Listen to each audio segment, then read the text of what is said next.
ISIL is not your parents' Al-Qaeda. It's a very different model, and by virtue of that model, it's currently the threat that we're worrying about in the homeland most of all. ISIL is buzzing on your hip, right? That message is being pushed all day long, and if you want to talk to a terrorist, they're right there on Twitter direct messaging for you to communicate with.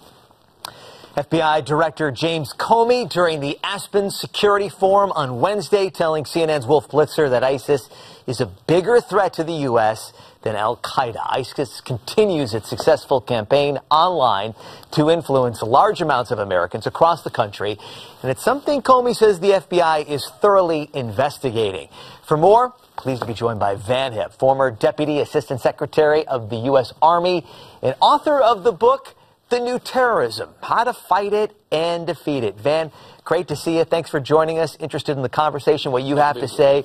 You heard the head of the FBI say, we're not hearing, though, the same thing from the White House. And I got to ask you, is this a disconnect between the administration and national security officials? Well, I think there is when the president won't even define the threat for what it is, a fight against radical Islam. But the FBI director says that he has open files in all 50 states of America, now looking at people with potential connections to ISIS.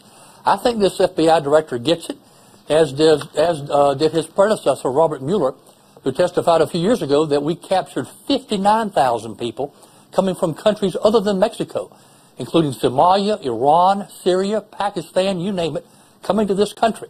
Well, my question is, where are the ones we didn't capture? Where are they today in America, and what are they doing? They are here in this country. Well, one of those ones, Mohammed Abdullah from Chattanooga, killed 5 U.S. servicemen. It looks like the president said that ISIS in Syria could be managed, but they continue to grow dramatically. But ISIS now has huge operations over the Middle East region. And in light of what happened in Chattanooga, is their next target for growth here in the United States? I'm very concerned. I mean, don't forget, just a few months ago, Boko Haram put out a threat on the Mall of America.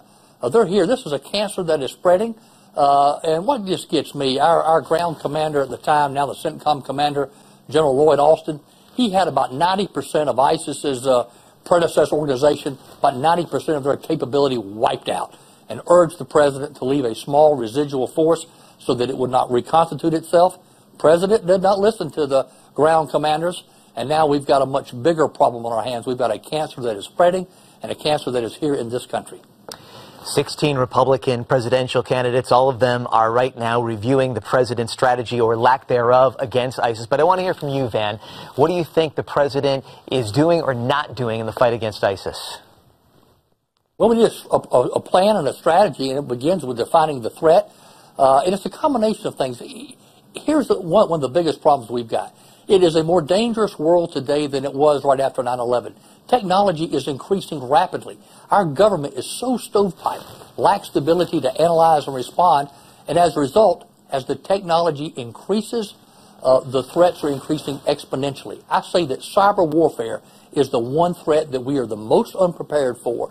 Don't forget, one of the ringleaders of ISIS, Jihadi John, got a degree with honors in computer programming from Westminster University. This is a very savvy and sophisticated enemy. We've got to think outside the box. And I would say this. The 9/11 Commission said it best, that 9/11 above all was a failure of imagination. We need to think. We're always responding to that last terrorist attack. We need to think outside the box so that we can prevent the next one. And James Comey talking about cyber warfare when he was addressing those governors in Aspen, Colorado. But I want to get to this because ISIS continues to diminish Christians in the region as well. New report says that more Christians were being persecuted in the region than at any other time since the early history. Should the international community get more involved in helping Christians in the region? Absolutely. And in addition to helping Christians, when we have a reformed Muslim like King Abdullah, someone I've known for 20 years, back to when he commanded the Jordanian Special Forces, he's trying to take the fight to ISIS and take the fight to radical Islam. Our State Department has been putting up bureaucratic roadblocks, preventing him from getting the things that he needs to take the fight. King Abdullah said it best. This is an opportunity for Jews, Christians, and moderate Muslims to come together to go after ISIS and radical Islam. ISIS posted a new video of the next generation of ISIS fighters A little boy urging viewers for more suicide attacks, grabbing a gun just as big as his body. This is really the first time we've heard children speak in one of these videos, Van.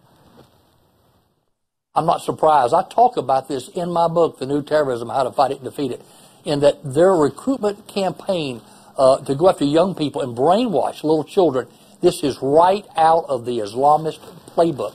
I document in my book how the Iranian regime, the terrorist regime that we just cut a deal with, how the Iranian regime back in the 1980s literally took some 80,000 kids out of Iran, brainwashed them, put them in classes just like ISIS is doing, and literally strapped on suicide bomb vests on these kids. And Van, you talk about it in your book once again.